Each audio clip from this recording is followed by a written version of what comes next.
नमस्कार दोस्तों, मैं डॉक्टर कमलेश कुमार मौर्य, पहलवान गुरुदीन विधि महाविद्यालय पनारी ललितपुर के विधि विभाग का विभागाध्यक्ष आज पुनः एक नए वीडियो के साथ आप लोगों के समक्ष उपस्थित हूँ। आज की इस वीडियो में हम जानेंगे मुस्लिम विधि के अंतर्गत वक्फ की अवधारणा। इससे पहले कि मैं अपना व्याख्यान प्रारंभ करूं, कृपया हमारे इस चैनल को लाइक कीजिए, अपने दोस्तों में अधिक से अधिक शेयर कीजिए एवं इस चैनल को अनिवार्य रूप से सब्सक्राइब कीजिए। धन्यवाद। आइए जानें मुस्लिम विधि के अंतर्गत वक्फ की अवधारणा। वक्फ का मुस्लिम लॉ के अंतर्गत एक महत्वपूर्ण स्थान है। वक्फ के माध्यम से भी संपत्तियों का अंतरण किया जाता है। वक्फ का नाम आते ही सर्वप्रथम हमारे मस्तिष्क में खैरात, ज़कात, दान इत्यादि शब्द कौंधने लगते हैं। वक्फ का संबंध दान से तो है, परंतु यह दान अल्लाह के वास्ते दिया जाता है। इस दान का लाभ जनसाधारण को होता है, परंतु इस दान का मालिक अल्लाह को बनाया जाता है। आवश्यक नहीं है कि लोग वक्फ अर्थात समस्त जनता के लिए ही वक्फ हो। कोई वक्फ निजी कुछ लोगों के लिए भी बनाया जा सकता है। वक्फ का स्थान मुस्लिम विधि में हिबा के स्थान से भिन्न है। हिबा में संपत्ति का मालिक अल्लाह को नहीं बनाया जाता और हिबा में संपत्ति को प्राप्त करने वाला अपनी इच्छा के अनुसार संपत्ति का कुछ भी कर सकता है, जैसे उसका विक्रय, उपभोग, बंधक इत्यादि। परंतु वक्फ के मामले में किसी भी संपत्ति को जब कोई व्यक्ति वक्फ करता है तो अल्लाह के लिए संपत्ति को वक्फ करता है। संपत्ति से लाभ जनसाधारण को होता है, परंतु वह जनसाधारण उस संपत्ति का मालिक नहीं होता है। कुरान शरीफ के अंदर यह हुक्म दिया गया है कि जो भी संपत्ति हमारे पास है उसमें एक हिस्सा भिखारियों और गरीबों का भी है। कुरान में स्पष्ट वक्फ का नियम तो नहीं मिलता, परंतु ऐसी बहुत सी आयतें हैं जिन आयतों को वक्फ से संबंधित माना जाता है। भारत में वक्फ संबंधी नियमों में अबू यूसुफ की वक्फ पर दी गई अवधारणा को हनफी विधि में मान्य किया गया है। एक जगह पर अबू यूसुफ लिखते हैं कि संपत्ति को सर्वशक्तिमान ईश्वर के स्वामित्व के अंतर्गत स्थित कर देना तथा उसके लाभ या उत्पादों को मानव जाति के लाभ के लिए लगाना, यह वक्फ है। वक्फ का स्वामित्व ईश्वर में निहित हो जाता है। वक्फ का अधीक्षक, प्रबंधक या रक्षक मुतवल्ली कहलाता है। आइए जानें वक्फ के आवश्यक तत्व। किसी संपत्ति का स्थायी समर्पण। मान्य वक्फ का पहला आवश्यक तत्व यह है कि संपत्ति का स्थायी समर्पण होना चाहिए। यदि कोई भी संपत्ति स्थायी तौर पर ईश्वर को समर्पित कर देना चाहिए। मुस्लिम विधि में धार्मिक, पवित्र और खैराती समझे जाने वाले प्रयोजनों के लिए संपत्ति के उपभोग का एक सारवान समर्पण होना वक्फ का एक आवश्यक तत्व है। अभी यूसुफ के अनुसार किसी भी संपत्ति को वक्फ करने के लिए उस संपत्ति के लिए मुतवल्ली की नियुक्ति करना आवश्यक नहीं है। केवल वक्फ की नियत या इरादा कर लेना भर ही वक्फ को पूर्ण कर देगा। इससे संबंधित केस छेदीलाल मिश्रा बनाम सिविल जज 2007 का एक मामला है। इस बात में सुप्रीम कोर्ट ने निर्धारित किया कि यदि एक बार वक्फ उत्पन्न कर दी जाती है तो वह हमेशा वक्फ रहती है। उसकी प्रकृति में मुतवल्ली के लिए अथवा किसी अन्य व्यक्ति द्वारा बदलाव नहीं लाया जा सकता। वक्फ में वाकिफ की स्वामित्व समाप्त होकर ईश्वर में निहित हो जाती है। वक्फ की वैधता पर प्रश्न उठाया जा सकता है यदि यह सिद्ध कर दिया जाए कि वाकिफ वक्फ के द्वारा अपने दायित्व से भागना चाहता है। इस्लाम धर्म में अकीदत रखने वाले व्यक्ति। केवल इस्लाम धर्म में अकीदत रखने वाला व्यक्ति ही वक्फ कर सकता है। कोई भी ऐसा व्यक्ति इस्लाम धर्म में अकीदत नहीं रखता और इस्लाम धर्म का अनुकरण करने वाला नहीं है तो उसके द्वारा दिया गया दान, खैरात वक्फ की श्रेणी में नहीं आता है। वक्फ के लिए व्यक्ति का मुसलमान होना आवश्यक है, क्योंकि वक्फ में संपत्ति को ईश्वर के समर्पण में रख दिया जाता है और संपत्ति का स्वामित्व ईश्वर को सौंप दिया जाता है। मुस्लिम विधि द्वारा मान्य किसी प्रयोजन के लिए वक्फ का यह आवश्यक तत्व है कि वह मुस्लिम विधि के अंतर्गत किसी मान्य प्रयोजनों के लिए किया जाना चाहिए। कोई भी वक्फ ऐसे काम के लिए नहीं किया जा सकता जिसे इस्लाम द्वारा निषिद्ध किया गया है। वक्फ मान्यकारी अधिनियम 1913 की धारा 3 वक्फ के कुछ प्रावधानों का उल्लेख करती है। इस धारा के अनुसार मुस्लिम विधिवेत्ताओं ने कुछ मद बताए हैं जिनके प्रयोजन के लिए वक्फ किया जाता है। आइए जानें इसके विषय में।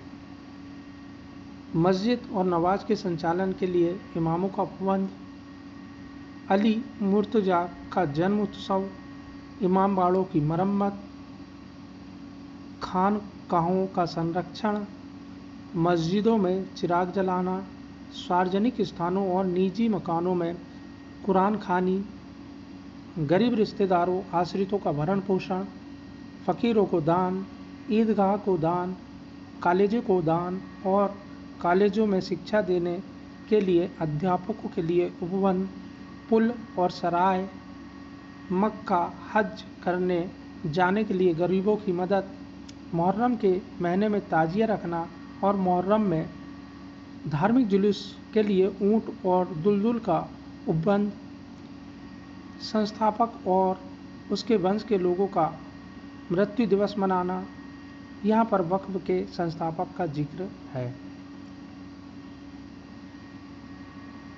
कदम शरीफ की रस्म अदा करना, मक्का में यात्रियों के लिए कोवेटो यानी कि बिना पैसे के भोजनालय बनवाना या सराय खाने बनवाना, संस्थापक और उसके परिवार के सदस्यों का वार्षिक फतिया करना, दीर्घ काल तक लोगों जहां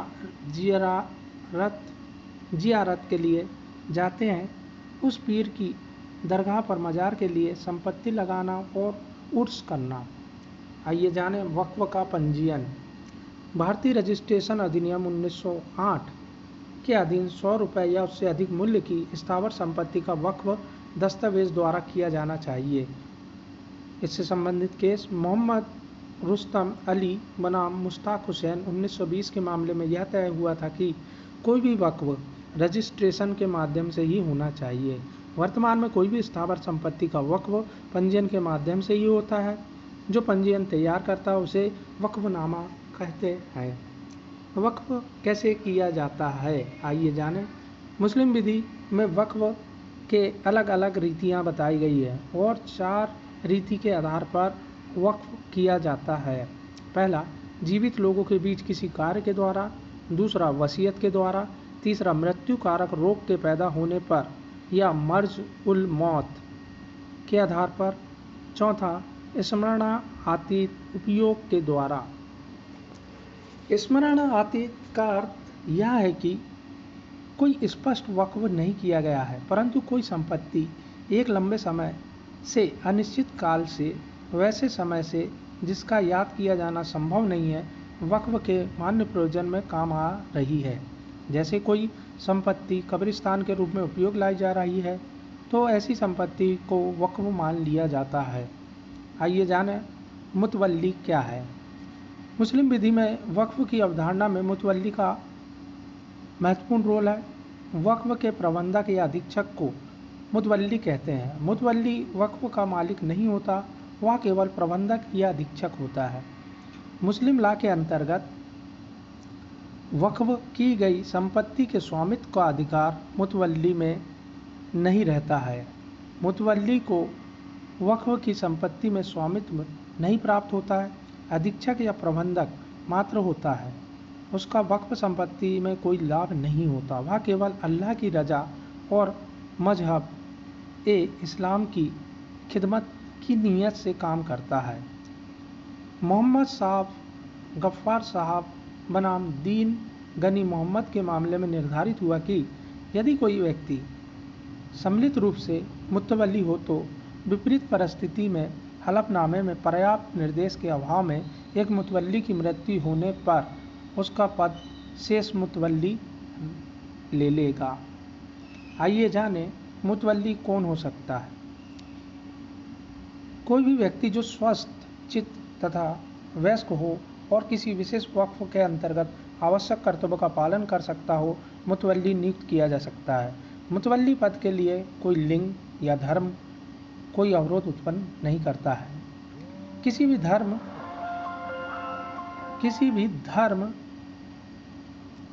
की स्त्री या पुरुष मुतवल्ली नियुक्त किए जा सकते हैं। मुतवल्ली को वक्फ के अंतर्गत विशेष कर्तव्य पालन करने में समर्थ होना आवश्यक है। जैसे कोई गैर मुस्लिम और स्त्री कुछ धार्मिक कर्तव्यों का पालन नहीं कर सकते, सज्जा दानशीन, दरगाहों में मुजावर का कार्य, मस्जिद में इमाम का कार्य आदि इस प्रयोजनों के लिए किसी वक्फ में कोई गैर मुस्लिम या स्त्री मुतवल्ली नहीं नियुक्त किया जा सकते, क्योंकि सज्जदाशीन, मुजावर और इस्लाम की शिक्षा में इमाम कोई मर्द ही हो सकता है। भारत में एक विदेशी वक्फ संपत्ति का मुतवल्ली नियुक्त नहीं किया जा सकता। मुतवल्ली की नियुक्ति। मुतवल्ली वक्फ में मुतवल्ली की नियुक्ति महत्वपूर्ण होती है। तात्विक प्रश्न यह है कि ऐसी नियुक्ति किसके द्वारा की जाएगी। मुस्लिम विधि में कुछ ऐसी मद बताई गई है जिससे मुतवल्ली की नियुक्ति कर सकते हैं। वे निम्न है: संस्थापक की वसीयत के द्वारा, अपनी मृत्यु शैया पर मुतवल्ली जैसे नियुक्ति दे, न्यायालय, वक्फ बोर्ड। यह 5 मद मुतवल्ली की नियुक्ति करते हैं। इसमें महत्वपूर्ण बात यह है कि नियुक्ति का सबसे पहला अधिकार पहली मद के व्यक्ति अर्थात संस्थापक को है। यदि संस्थापक नहीं है तो फिर दूसरी मद नियुक्ति का अधिकार अर्जित करती है। यदि पहली मद का व्यक्ति है तो दूसरी अवर्जित हो जाती है। वर्तमान में जो प्राचीन वक्फ है पुराने राजा महाराजाओं के समय की संपत्तियां हैं, ऐसी सभी संपत्तियों को वक्फ बोर्ड के अधीन कर दिया गया है। जैसे पुराने कब्रिस्तान, पुराने मज़ार, पुरानी दरगाह, पुरानी मस्जिद, पुरानी खानकाह इत्यादि ऐसी परिस्थितियों में इन संपत्तियों का प्रबंधन वक्फ बोर्ड के हाथ में आ गया है। वक्फ बोर्ड लोकतांत्रिक रूप से चुनी गई सरकार के अधीन नियुक्त किया जाता है। तो ऐसे पुराने वक्फ में वक्फ बोर्ड द्वारा मुतवल्ली की नियुक्ति की जाती है। वर्तमान में वक्फ अधिनियम 1955 के प्रावधान वक्फ से संबंधित मामलों में लागू हो रहे हैं। यह अधिनियम भारत में वक्फ संबंधी विधि का सर्वोत्तम अधिनियम है। वर्तमान में इसी अधिनियम के माध्यम से केंद्रीय वक्फ बोर्ड और राज्य के वक्फ बोर्ड इत्यादि की नियुक्ति की जा रही है तथा वक्फ की संपत्तियों को सुरक्षित किया जा रहा है। आई होप यह वीडियो आपको बहुत पसंद आया होगा। धन्यवाद।